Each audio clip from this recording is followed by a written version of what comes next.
You think greatness is something you're born with? No. I was born in the dirtiest, loudest, most dangerous quarter of Rome. The Suburra, filthy alleys, crumbling walls, the smell of rot and fire, not a palace, not a temple, the slums. That is where I began. July 13th, 100 BC. My mother screamed in pain. My father prayed to the gods. A child was born that would change everything. They wrapped me in simple linen, no gold, no prophecy, just a newborn in the dark. They named me Gaius. Across this same city, senators in white togas were deciding the fate of the world. They did not know. They could not know. A boy had just been born who would erase them all from history. Gaius Julius Caesar. Say it slowly. Remember it. In 70 years, emperors will carry this name. A boy becomes a young man. A young man becomes a soldier. A soldier becomes something the world had never seen before. The Suburra never let you forget what you were. Noise, mud, danger every single day.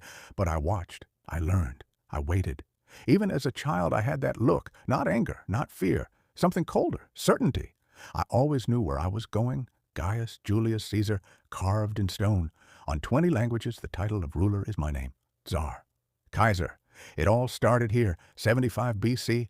I am 25 years old, sailing across the Aegean Sea, young, ambitious, full of plans, and then pirates. Cilician pirates, the true cutthroats of the Mediterranean, dark ships emerging from the fog, armed men, grappling hooks flying through the air. They boarded my ship, swords drawn, shouting, chaos on the deck. Any other man would have dropped to his knees. I crossed my arms and looked at them, not with fear, with amusement. They demanded 20 talents of silver. I laughed in their faces. 20 talents, I said. Do you even know who you have caught? Ask for 50.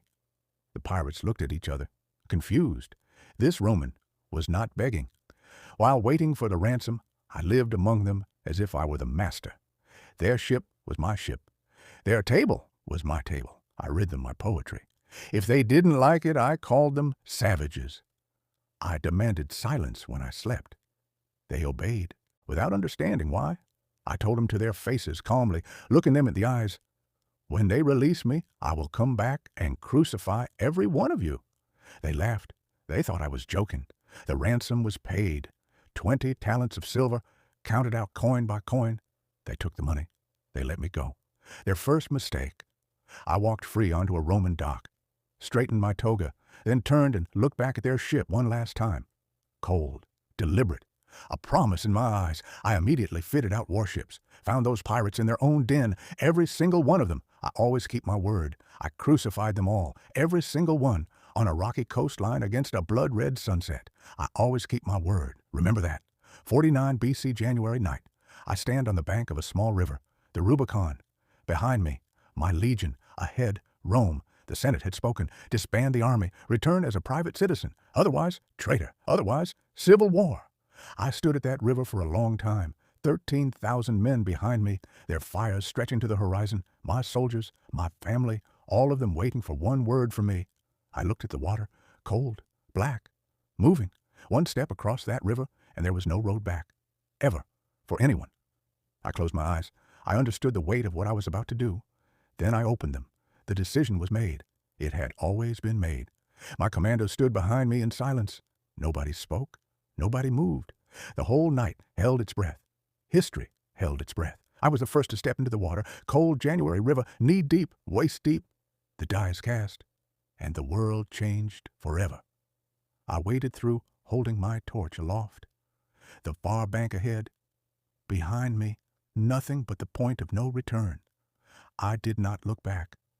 The 13th Legion followed. Thousands of boots in the Rubicon, armor, standards, eagles. The sound of an empire being born. The golden eagle of Rome carried through dark water, dripping, gleaming in firelight, a symbol crossing from one world into another. Dawn broke over Rome. The sun rose behind the temples of the Palatine, a new era. They just didn't know it yet. When Pompey heard the news, he fled. The Senate fled. The entire city in panic. No one expected me to dare, but I always dare. Pompey ran through dark streets in his general's cloak, looking back over his shoulder. The greatest general in Rome, running from me. 52 BC, Gaul, the fortress of Alesia on a mountaintop. 80,000 Gallic warriors inside. My advisors said assault was impossible. I did the impossible. I ordered 2 walls built simultaneously, an inner wall, an outer wall, 35 kilometers of fortifications.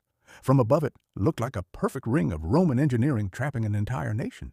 Trenches, towers, traps, built in days. The world had never seen anything like it. My men worked day and night, digging, building, setting traps, sharpened stakes and hidden pits. The ground itself became a weapon. Then the relief army arrived, 250,000 Gauls, as far as the eye could see. My 40,000 were caught between 2 armies, trapped between the fortress and the relief force. Any other general would have retreated.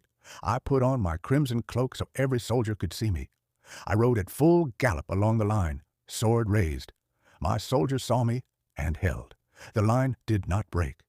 Because I did not break, the Gauls attacked the walls with everything they had.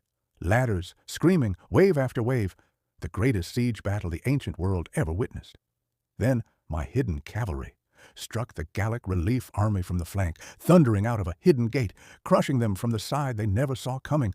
The relief army broke, 250,000 men routing across the plain, Roman cavalry in pursuit. The battle was over. Gaul was ours. The next day, Vercingetorix descended the mountain alone, in full armor, proud even in defeat, the greatest enemy I ever faced. He rode in a slow circle around me, then threw his weapons at my feet, his sword, his shield, his armor clattering on the ground. Gaul was conquered. I looked at him. No triumph, no cruelty, just the cool gaze of a man who knew exactly what had just happened and what it meant. 48 B.C. Alexandria, the most magnificent city in the world. I arrived pursuing Pompey, but Pompey was already dead. The Egyptians brought me his head on a silver platter, a gift, they thought. I turned away. He was a great man. He deserved a better death. I wept, a single tear, because even your greatest enemy, if he was truly great, deserves your grief when he falls badly. But Egypt had another surprise. That night, a rolled carpet was delivered to my quarters. A servant began to unroll it on the marble floor. The carpet unrolled slowly. The room was silent. And then she appeared. 21 years old, dark eyes, completely unafraid. Cleopatra, Queen of Egypt. She had smuggled herself into my palace, wrapped in a carpet to avoid her brother's guards. That single act told me everything about her.